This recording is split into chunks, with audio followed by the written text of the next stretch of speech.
যা হারামজাদা, তোরা তিন ভাই বাইতে চলে যা। এটা আমার বাপের বাড়ি, আমি আল্লাহ থাকবো, তোর কোনো জায়গা নেই এবারে, যা।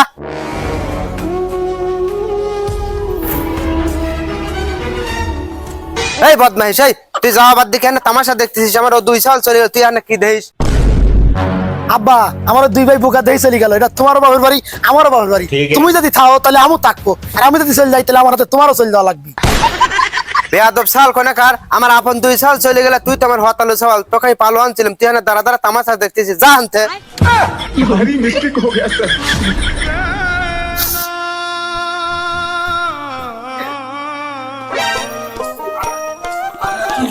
এই কামে যাবি?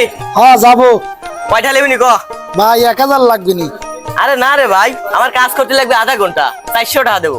আচ্ছা লন, যেহেতু আধা ঘন্টার কাম। আরে ভাই তুই, তোর এই অবস্থা কে? আরে ভাই আমার ভাগ্য খারাপ, তোর হয়তো কোনো কর্ম পাইছিস আর আমার কোনো কর্ম নাই, এজন্য কামলা দিই খাই।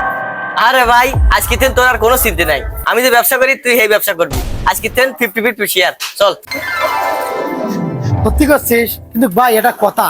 আরে ভাই এখন আর কোনো কথা শুনবো লয়, পরে শুনবো না, তুই এখন গাছ ধটে। আরে ভাই তারপরে কথাটা শোনা দরকার, তুই কথাটা শোনে। আচ্ছা ক ক কি কবি ক? তোরা চলে আসার পরে আব্বা আমাকে কি গেলো জানিস? আমি তোর সৎ ভাই, আমার নাকি আব্বা পালোয়ান ছিল।